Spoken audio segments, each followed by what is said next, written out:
오늘 우리 읽은 말씀입니다. 누가복음 19장 10절 말씀, 한 절 말씀을 함께 읽고 오늘 말씀을 전하도록 하겠습니다. 시작.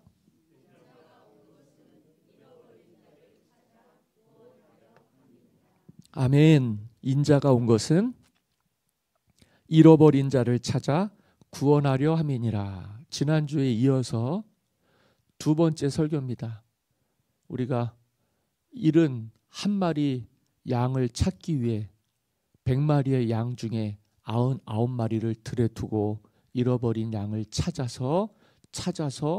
찾아오는 목자의 심정, 지난주에 말씀을 드렸고, 누가복음은 그렇게 죄인들과 가난한 자들과 병든 자들의 친구가 되시는 예수님을 잘 소개하고 있어요. 누가 죄인인지, 누가 잃어버린 영혼인지 주님께서 우리에게 찾으라고 명령하고 계시는데, 주님이 이 땅에 오신 목적입니다. 우리를 구원하려고 오신 거죠. 구원이라고 하는 건 들림받는 거예요. 건짐받는 거예요. 그래서 죽을 수밖에 없는 사람이 구원의 손을 의지해서 건짐받는 거. 사람이 물에 빠져서 허우적거리는 사람 건져내기가 어렵다고 그랬잖아요. 자기 목숨을 바칠 각오를 하고 들어가야 사람을 살릴 수 있어요. 살릴 수도 있지만은 둘 다 죽을 수도 있죠. 그만큼 영혼을 구원하는 건 예수님도 목숨을 바쳐서 하셨습니다. 그래서 우리가 이렇게 이름을 불러가면서 영혼 구원을 위해서 끊임없이 기도하는 이유는, 그 기도는 우리의 마음에 생명을 주시고 구원의 능력을 주셔서요, 사람을 살리는 힘이 있기 때문입니다. 기도하는 사람은요, 오늘 우리가 정죄할 수가 없어요. 기도의 대상자들을 우리가 손가락질할 수 없어요. 기도하다 보면 그 잃은 영혼에 대한 열정이, 안타까운 마음이, 애타는 마음이 우리 마음속에 살아나게 됩니다. 기도 안 하면 영혼에 대한, 구원에 대한 열정이 식어져요. 우리가 기도하면 한 영혼이 돌아오게 됩니다. 돌아오는 게 은혜입니다. 그래야 들림받아서 건짐받아서 구원받을 수 있기 때문에. 우리가 그렇게 안 하면 하나님의 나라에 들어갈 수가 없어요. 잃어버린 영혼들이, 저와 여러분들이 주님께서 오셔서 오늘 우리에게 부탁하신 일입니다. 잃어버린 자를 찾아 구원해라. 잃어버린 영혼을 구원해라. 여기 누가복음 19장 1절에서 10절의 이야기의 결론의 이야기였어요. 우리가 읽은 이야기가. 그 내용은 세리장, 여리고의 성의 세리장이었던 삭개오가 예수님을 영접하고 구원을 받은 이야기입니다.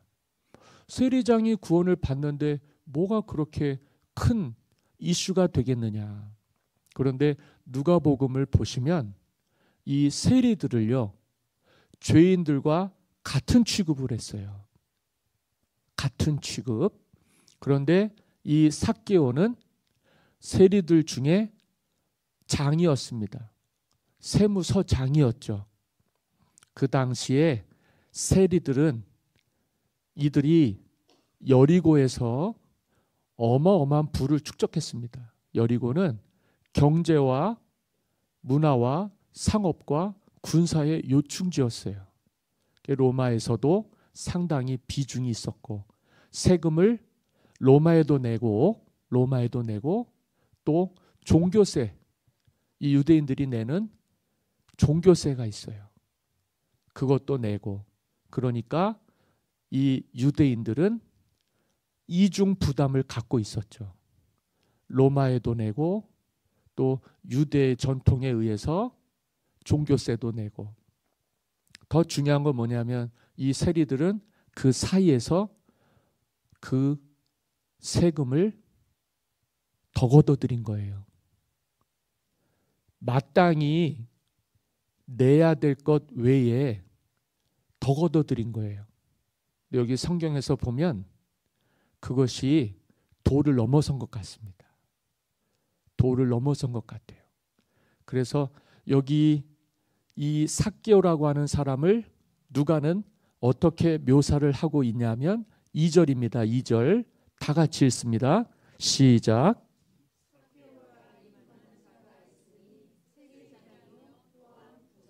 네, 세무서장이면서 엄청난 부자였어요.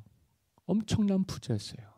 여리고 성 자체의 세리장이었기 때문에 여리고라고 하는 도시의 그 상업적인 이윤에 있어서 어마어마한 세금을 착복을 한 겁니다. 본인의 주머니에. 그래서 그 사람들을 바리새인들, 서기관들, 종교인들은 무슨 취급을 했냐면 죄인들과 똑같은 취급을 했어요. 유대인들도요, 그들에 대한 원성이 자자했습니다. 정도껏 해야 되잖아요. 정도껏. 그런데 이들을 바리새인들이 죄인이라고 불렀는데 이들은요, 주님과 함께 먹고 마시고 식사했던 사람들이에요. 예수님이요. 유대인들, 종교인들, 바리새인들, 서기관들은 그들을 죄인 취급해서 가까이 하지 않았는데요. 예수님은 그들과 가까이 하시면서 식사도 하셨어요. 이 식사는 교제도 포함되는 겁니다. 그런데 어떻게 예수님이 죄인들과 함께 앉아 있느냐 이거예요. 바리새인들의 불만입니다.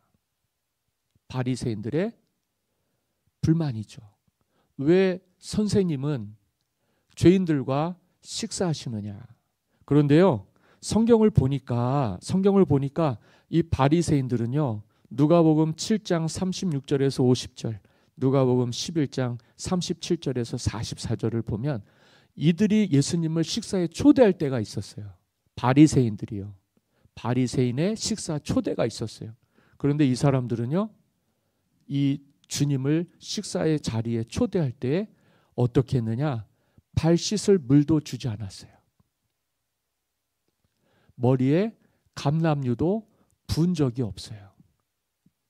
그러니까 철저하게 집에 오는 손님을 멸시한 겁니다. 뭐하러 그렇게 할 거면서 예수님을 초대했을까? 저는 굉장히 이해가 안 가요. 그렇게 할 거면서 사람들 앞에서는 존경받고 사람들 앞에서는 대접하는 것 같으면서 내 집에 오라 그럴 때는 발 씻을 물도 주지 않는 거예요. 참 신기한 건 누가복음 11장, 아까도 말씀을 드렸지만 한 바리새인은요, 예수님이 손을 씻지 않고 드시는 걸 가지고 기분 나빠했어요. 중요한 건 발 씻을 물도 주지 않으면서, 손을 씻을 물도 주지 않으면서 그렇게 하는 행동에 대해서 이 사람들은 정죄를 했습니다. 바리새인들이요. 그런 사람들입니다. 도대체 뭘 원하는지, 무슨 생각을 갖고 있는지 예수님에 대해서 사람들이 보는 걸, 느끼는 걸 무시할 수는 없고, 사람들은 선생님이라고, 선지자라고, 메시아라고, 유대인의 왕이라고 말들을 하니까 이 바리새인들은 예수님을 두려워한 게 아니에요. 경외한 게 아니에요. 사람들을 의식하고 두려워했어요. 이 사람들은 하나님께 중심으로 잘해드리려고 하는 것보다 사람에게 잘하고 비 맞추고 노력하는 걸 그렇게 애를 많이 쓴 것 같아요. 사람한테 보이려고, 사람한테 의로운 척 하려고. 그러니까 종교 생활을 한 거죠. 신앙 생활과 종교 생활은 다른 거예요. 나는 집사니까, 나는 권사니까, 나는 장로니까 그렇게 해야 되는 거예요. 사람들이 볼 때. 모르면 내 마음대로 하겠지만 나를 아는 사람이 한 사람이라도 있으면 행동을 조심하는 거죠. 그러니까 교회 다니는 사람인데 밖에서 하는 행동이 문제가 되는 경우가 많이 있습니다. 그것은 신앙생활을 못하고 종교 생활을 하는 거예요. 바리새인처럼, 서기관처럼 사람들한테 보이려고. 남들은 그렇게 알고 있으니까. 우리를 누가 볼 때 교회 다니는 사람이라고 생각하겠어요? 기독교인, 크리스찬이라고 생각하지 않습니까? 그렇죠?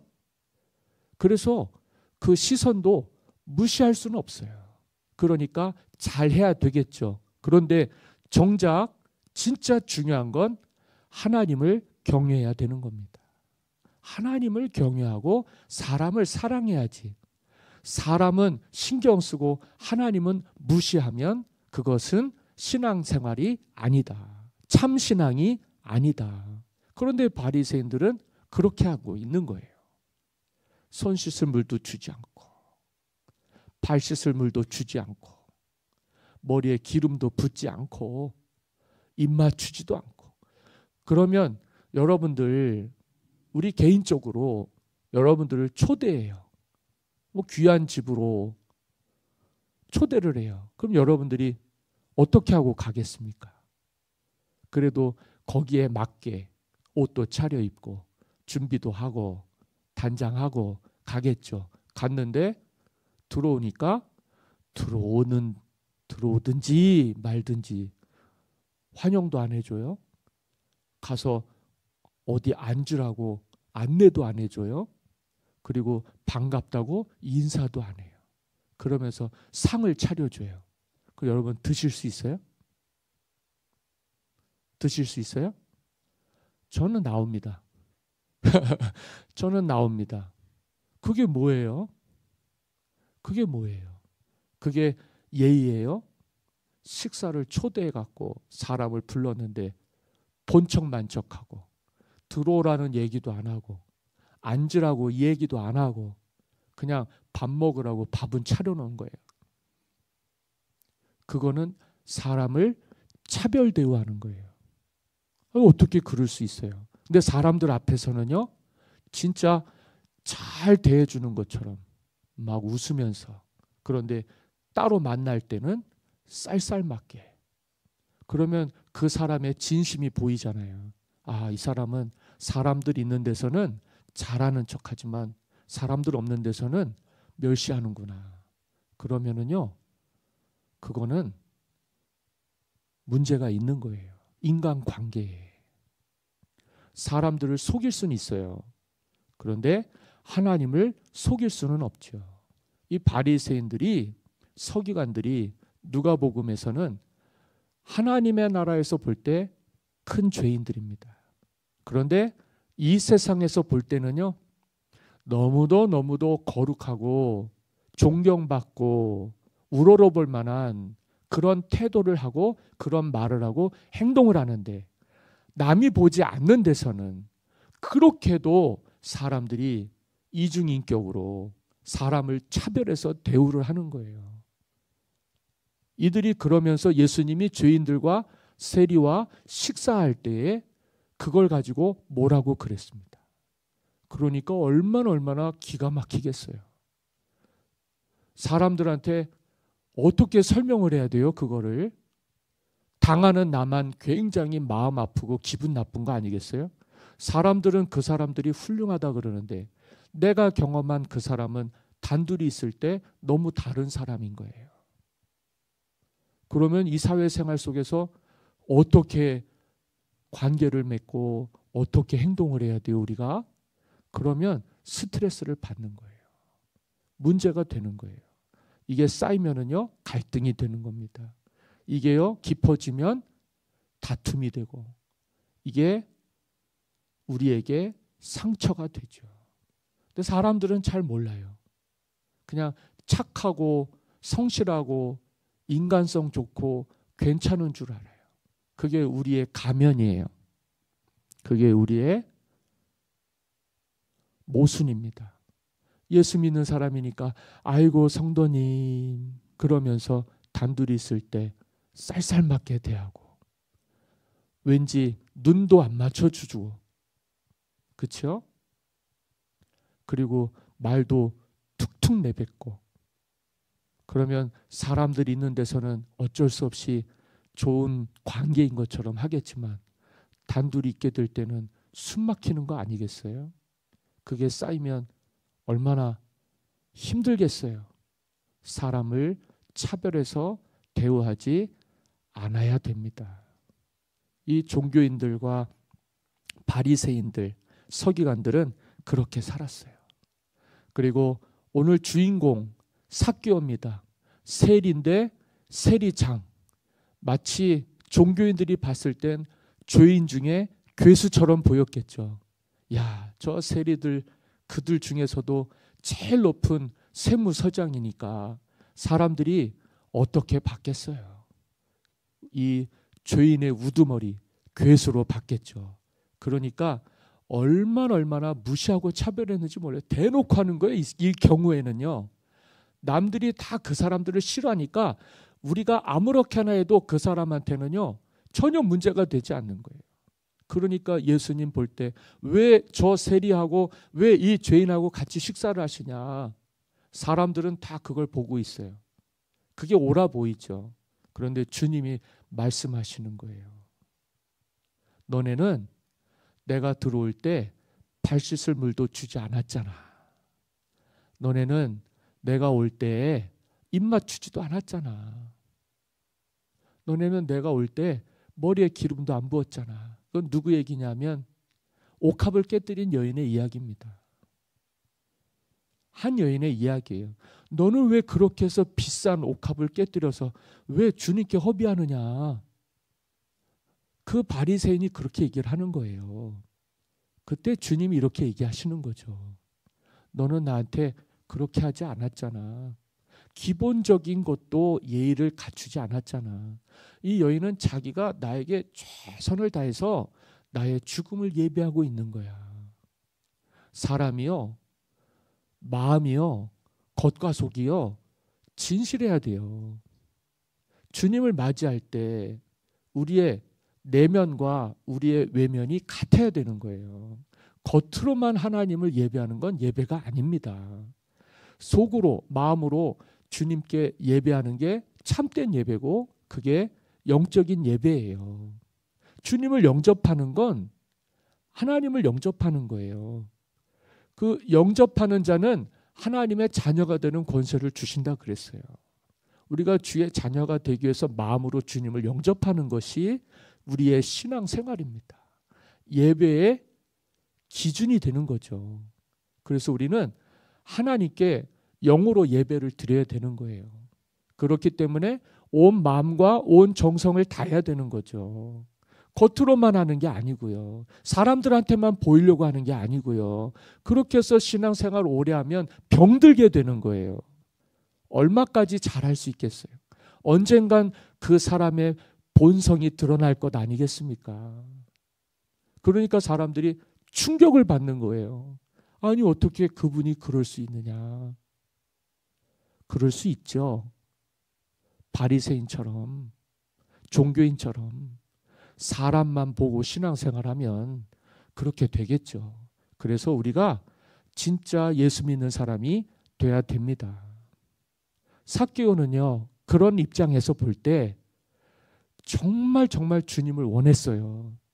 주님을 원했어요. 3절입니다. 다 같이 읽습니다. 시작.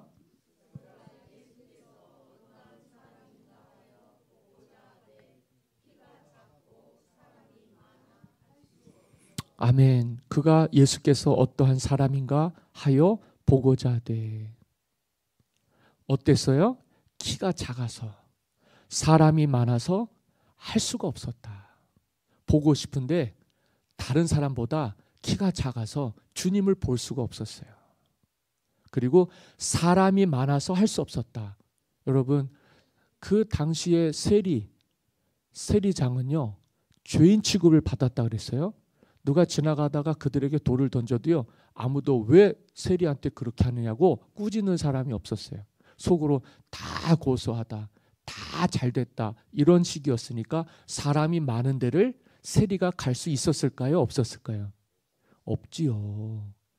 그 외 현장에서 가늠하다가 잡힌 여인이 사람들이 예수님께서 어떻게 하시는가를 보려고 데리고 와갖고 삥 둘러서서 주님과 예수님 단둘이 있게 만들었잖아요. 그런데 주님이 어떻게 하는가 보는 사람들 앞에서, 많은 사람들이요, 지켜보는 앞에서요, 바닥에다가 뭐를 쓰셨지 않습니까? 그리고 사람들이 지켜보다가 주님이 말씀하셨어요. 너희 중에 죄 없는 사람이 이 여인을 돌로 쳐라. 어떻게 됐어요? 다 돌을 내려놓고 돌아갔단 말이에요. 죄 없는 사람이 어디 있어요? 그런데 왜 죄인을 만들어요? 그가 죄인이면 나도 죄인인데 죄 없는 사람이 어디 있습니까? 그냥 죄인을 만들기에만 급급한 거예요. 정죄라는 게 그거예요. 그러면 사람이 죽는 거예요. 세리들은 돌아다니다가 사람 많은 데 있으면 간음하다가 현장에서 잡힌 여인처럼 돌에 맞아 죽어요. 이 세리장 삭개오는 키도 작았지만 사람이 많아서 할 수가 없었어요. 주님을 볼 수가 없었어요. 그런데 4절, 앞으로 달려가서 보기 위하여 돌 무화과 나무에 올라가니 이는 예수께서 그리로 지나가시게 되밀어라. 이 돌 무화과 나무는 키가 사람 키보다 조금 더 커요. 키 작은 삭개오는요, 큰 나무에 올라간 게 아니에요. 올라가기 쉬운 나무가 옆에 있었어요. 여리고성에 흔했던 거예요. 그래야만 주님이 보일 수가 있었어요. 앞에 가지도 못하고 주님 옷자락 만지기만 해도 병이 났던 시절입니다. 그래서 주님 보고자 하는 사람들이 많았어요. 그래 이 삭개오는 그게 안 되는 거예요. 그리 들어갔다가는 살 수가 없는 거죠. 자기가 뭔 줄 아는 거예요? 사람들로부터 손가락질 당하는 간음하다 잡힌 여인같이 죄인이라는 걸 아는 거예요. 이게 진짜 중요한 겁니다. 내 존재가 누구인지를 아는 거예요. 내가 의인인지 내가 죄인인지를 아는 것부터가 신앙생활의 출발이 돼요. 이 삭개오가 돌무화과 나무 위에 올라갑니다. 올라갔는데 5절이죠. 다 같이 읽습니다. 시작.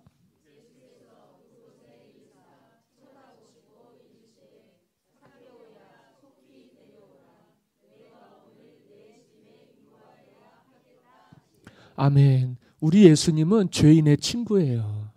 삭개오가 거기서 올라가서 보는 거 보시고 이름을 불러주셨어요. 주님이 우리를 아신다는 게 은혜입니다. 삭개오야 내려오라. 내가 오늘 너의 집에 들어가야 되겠다. 그랬을 때 삭개오가 주님을 영접했습니다. 죄인이니까 주님 볼 수 없었지만 주님이 나를 보시고 내 이름 불러주시고 내게 오신 거예요. 그게 구원의 은총입니다. 삭개오는 그날 죄인이었다가 예수님을 영접해서 회개하고 구원받는 하나님의 자녀가 된 거죠. 삭개오는 주님이 찾으셨던 잃어버린 양이었습니다. 그렇게 안 하면 삭개오는 구원을 못 받았을 테니까요. 주님은 죄인을 불러서 회개케 하여 구원 얻게 하기 위해 오셨어요. 그 죄인은 주님이 데리고 있었던 잃은 양이었습니다. 주님의 소유였던 거예요. 그러나 이 세상에서 그렇게 차별받고 종교인들에게 손가락질 당하고 백성들 사람들에게 돌맞기 딱 좋은 생활을 하고 있었죠. 그래도 그런 삭개오가 예수님을 보고 싶은 거예요. 그래서 올라간 거예요. 그러다 주님과 눈이 마주쳤어요. 이건 놀라운 축복이 됩니다. 우리가 살아계신 하나님과 영원하신 하나님의 은총과 유한한 인생이 어느 시점에서 만나는 거예요. 그건 우리의 노력이 아닙니다. 하나님의 은총입니다. 주님은 그를 찾아오신 거예요. 그래서 만날 수가 있었던 거예요. 내가 찾는다고 찾아지겠습니까만 근본적으로는 주님이 우리를 찾아오셨기 때문이에요. 나를 불러서 구원하기 위해서 오셨기 때문이에요. 나는 그 주님을 바라보기만 하면 되는 거예요. 주님은 그러면 내게 시선을 한 번도 뗀 적이 없으신 거예요. 우리가 그 사실을 알면 우리의 인생의 큰 구원의 기쁨이 찾아오는 거죠. 아, 주님이 나를 이토록 찾으셨구나. 내가 이 세상에 시선을 두고 살아서 내 오늘 비록 주님을 쳐다보기는 했지만 그 주님이 나를 구원해 주시려고 나에게 찾아오시는 그 구원의 날을 저와 여러분들이 맞이할 수 있으면 정말 좋겠습니다. 그래서 6절을 보시면 급히 내려와 즐거워하며 영접하거늘. 예수님 영접하는데 슬프죠? 아니에요. 기쁜 거예요. 즐거운 거예요. 주님을 정말 온 마음으로 온 정성을 다해서 죄인의 집이에요. 사람들이 손가락질하는 사람의 집이에요.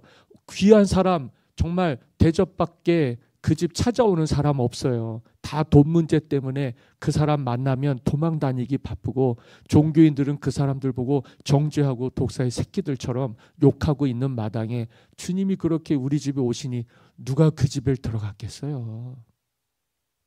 그러니까 너무 기쁜 거예요. 나 같은 죄인도 이토록 불쌍히 여겨주시고, 나 같은 죄인도 이렇게 찾아주시니 너무너무 감사합니다. 인생이 예수님 만나고 바뀌는 거예요. 7절입니다.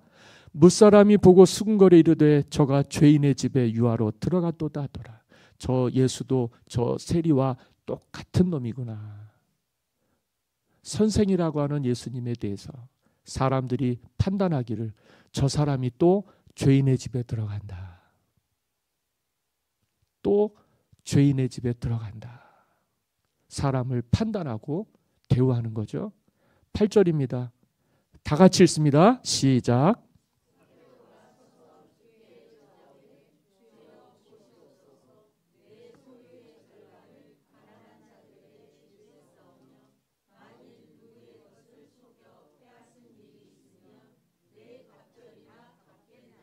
아멘.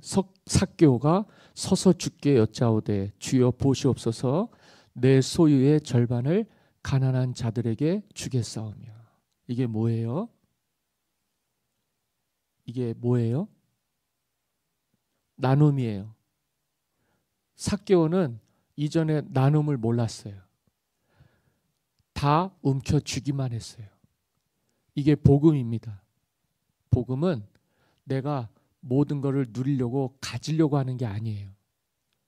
복음이라고 하는 건 베푸는 거예요. 나누는 거예요. 이 삭개오는 예수님을 중심으로 영접했어요. 전에는 자기를 위해서 살았어요. 그런데 이제는 가난한 자들을 위해서 살기 시작한 거예요. 내 절반을 가난한 자들에게 나눠주겠습니다. 우리 새벽 기도회 때도 제가 말씀을 드렸지만 삭개오는요, 그래도 됩니다. 왜요? 사람들한테 받아야 될 세금에 갑절은 받은 사람이에요.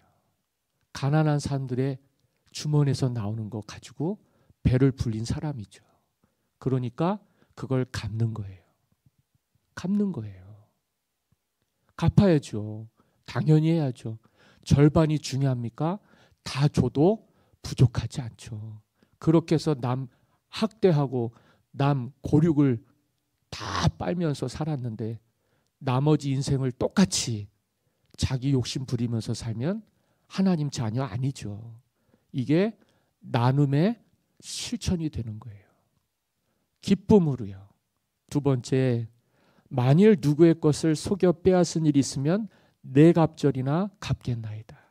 그 당시의 율법은 이러한 일이 있을 때 가장 높게 책정되어 있는 기준이 4배를 갚는 거예요. 나는 말씀의 교리의 기초에서 내가 누구에게 속여서 빼앗은 것이 있다면 4배를 갚겠습니다. 이게 주님께 보인 삭개오의 고백입니다. 이거는 말로 하는 게 아니에요. 중심으로 하는 거예요. 이 사람이 만약에 그 상시에 세리들이 이렇게 살았으면 존중받고 칭찬받았을 거예요. 그 세계에서 삭개오가 이렇게 하는 건 그 사람의 인생에 있어서 고립을 의미합니다. 세상과는 단절을 해야 되고 주님과는 손을 잡는 일인데 삭개오는 그게 전부가 됐어요. 예수님은 오늘 우리에게 구원의 소망이 됩니다. 세상밖에 모르는 인생 아니겠습니까? 그래도 우리에게 주님이 찾아오셨어요. 나 같은 죄인을 불러오러 오셨습니다. 내가 주님께 응답을 했고요. 이 자리에 나왔습니다.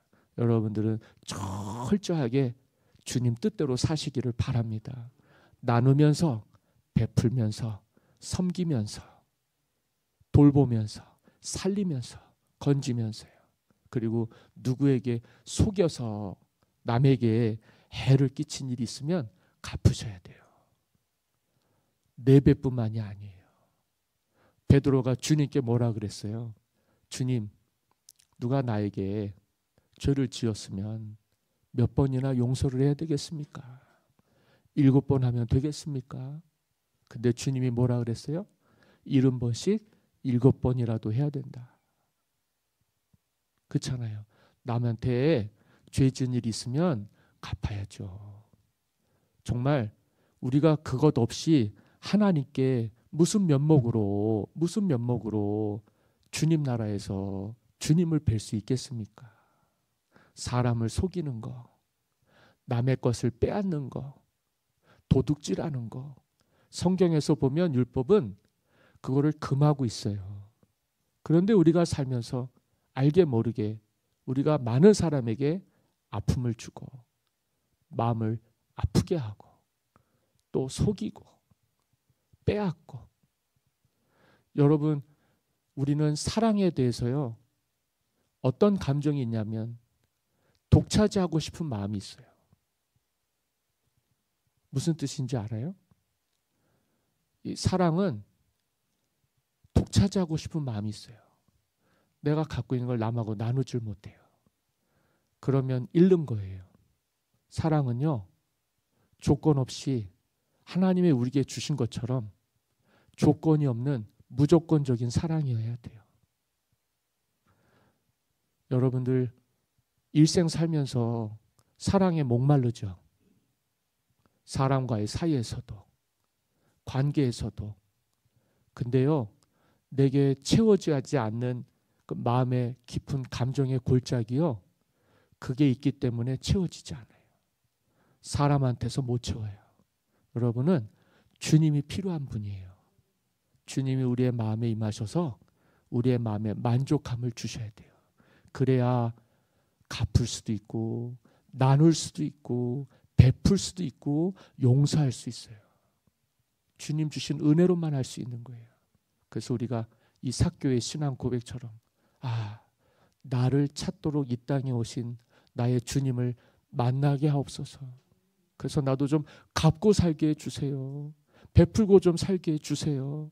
정말 주님의 사랑으로 조건 없는 사랑을 하며 살게 해주세요. 상대방이 뭐라고 그러든지 누가 어떻든지 그게 뭐가 중요해요. 우리가 주님의 사랑을 받은 사람으로서 우리 안에 주님이 계시는데요. 그렇게 하면 우리 안에 천국이 임하게 해주실 줄 믿습니다. 이 계절에 주님을 만나시기를 간절히 바라고, 조건이 안 되고 상황이 안 돼서 나는 어렵겠다 그런 생각하지 마시고, 우리는 그렇게 한번 주님 보기가 어렵지만 주님 우리를 계속해서 보고 계세요. 우리가 돌아오기까지를. 그래서 주님의 눈과 내 눈이 마주칠 때 우리는 변화됩니다. 여러분들이 그 주인공이 되셔서요, 찾으시는 영혼, 잃은 양이 돼서 주님의 나라에서 천국잔치가 열리게 되시기를 예수님의 이름으로 간절히 축원합니다.